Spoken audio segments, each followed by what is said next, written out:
lundi 23 septembre 2024. Le centre de la ville chef-lieu du Sud devient une grande salle de spectacle en plein air où artistes et publics se proposent un périple au cœur d'une autre manière de raviver la flamme du vivre ensemble.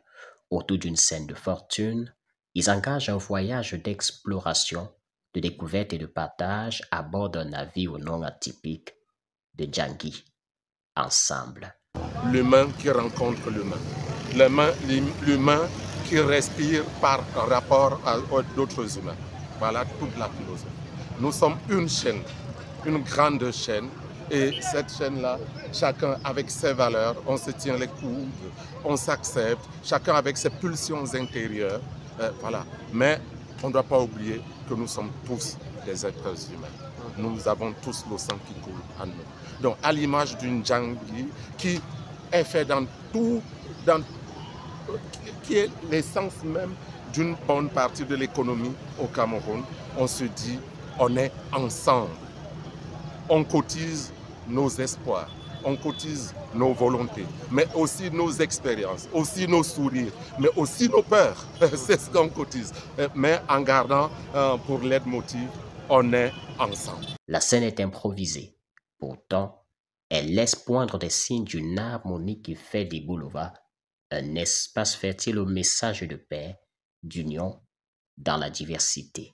C'est le parking d'une boulangerie qui s'offre comme scène. 3 cocotiers trouvés sur place plantent le décor et entrent en accord parfait avec les 3 marionnettes géantes qui prestent la paix et l'encommun dans les rues. Derrière, un papayer unique entonne lui aussi le chant de l'unité. Le Djangui, ensemble, s'incruste bien dans son cadre de fortune et reste focus sur le triptyque qui, en rejoignant la devise paix, travail et patrie, ainsi que les couleurs de la nation vert, rouge et jaune frappées de l'étoile dorée, s'ouvre à l'ouverture. La route devient siège et grand comme petit, issu de cultures et de races diverses, s'y plaisent sans complexe. Dans ce spectacle, la symbolique du 3 se fait insistant. Ce soir, ce sont par exemple 3 musiciens qui animent la prestation par des instruments uniques dont l'histoire nous introduit dans le Djangui des instruments. M. Ebolo va prendre le cadre du projet Djangui, Me dire ensemble. Et c'est un spectacle de rue qui intègre marionnettes, masques silencieux allemands et les masques italiens de la Commedia dell'arte. Et comme musicien, j'interviens avec une flûte pygmée et un kalango. Un kalango, c'est un talking drums, une percussion d'aisselle, un tambour d'aisselle parlant qu'on trouve aussi bien à l'ouest du Cameroun, chez les Bamileke. Chez les Bamileke, on l'appelle le lambé. C'est en fait un morceau de bois creux avec des peaux de chèvre qui, quand on fait la pression sur les peaux, le long de la peau, ça fait varier la qualité du son de la membrane qu'on joue. Mais le même instrument là au nord, chez les Peuls, qui vient dans beaucoup de l'Amida, on en trouve, mais ceux du nord surtout viennent de la tribu des Hausa, au Nigeria. Et le même instrument qui s'appelle kalango chez les Hausa, on le trouve aussi chez les Yoruba, au Nigeria et au Ghana. On le trouve dans une version plus petite au Sénégal qui s'appelle le tamani, petit tama, petit instrument. C'est la même texture, mais le son est plus aigu. Si vous avez regardé par exemple Black Panther, au début de Black Panther, en fait pour marquer les moments de haute tension, on a un son qui fait gring gring, gring gring gring gring. Ouais, c'est le tamani, c'est une version plus petite du kalango. Mais on a des grands maîtres comme King Sonny Ade qui ont fait des orchestres de kalango, de Yoruba. Donc c'est un instrument que j'utilisais qui était combiné avec un mbé. Le mbé étant un tambour qui est joué beaucoup dans le centre du Cameroun, mais on trouve aussi les versions de mbé dans la musique guidare, dans le nord, et aussi même dans l'extrême nord, on trouve des versions de mbé. Mais les mbé qu'on a joué avec, là, on les prend à Ikali, pas loin de Mbalmayo, Ikali 2. C'est un village où on fait beaucoup de tam-tam et de tambour. Donc c'est un membranophone. Donc nous avons combiné kalango, le mbé et un violon pour rester très ouvert. et bien sûr la flûte yehi ou encore la flûte pygmée. Dessus, je jouais une flûte yehi faite en bambou de Chine.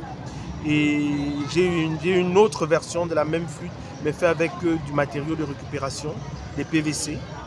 Mais la même flûte pygmée, il faut savoir, bon, on dit pygmée parce qu'on l'a vulgarisé par, je crois, une personne qui l'a beaucoup vulgarisé, c'était un de nos papas là, Francis Bébé.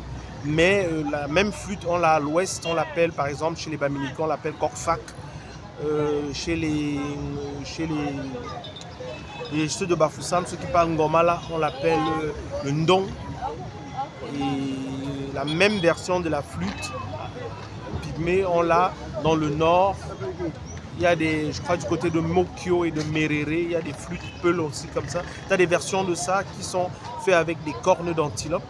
Il y en a qui sont faits avec des bambous, avec des branches sèches qui sont creusées et imbibées de cire d'abeille. Bref, c'est des instruments patrimoniaux qui arrivent bien à montrer le njangi des instruments parce que la pièce est njangi. Comment la diversité peut être aussi bien visuelle, rythmique, musicale, kinésite dans le corps aussi, que dans les formes d'expression qui sont utilisées sur la pièce. Alors, j'ai remarqué que pour la mise en place, tu as préféré, je crois que c'est toi qui as suggéré ça, du McFerrin, je crois. Ouais, en fait, j'ai utilisé pour l'ambiance sonore avant le spectacle, j'ai utilisé une musique de Bobby McFerrin qui est une musique assez organique. C'est le corps qui vibre, c'est les cordes vocales qui vibrent et qui permettent d'émettre des sons. Et comme on jouait, l'espace était intéressant que les humains écoutent d'autres corps humains qui vibrent pour pouvoir connecter au lieu. Comme ça, quand on arrête la musique, les gens sont déjà connectés à ce qui allait être fait, c'était une suggestion. Au soir, c'est un public médusé, satisfait. On se prend en photo avec les marionnettes et les marionnettistes, qui sont pour beaucoup une découverte. Le temps est passé trop vite à voir la mine, mais la troupe doit poursuivre son périple à Douala, puis à Yaoundé, pour semer encore et toujours la graine du Njangi ensemble.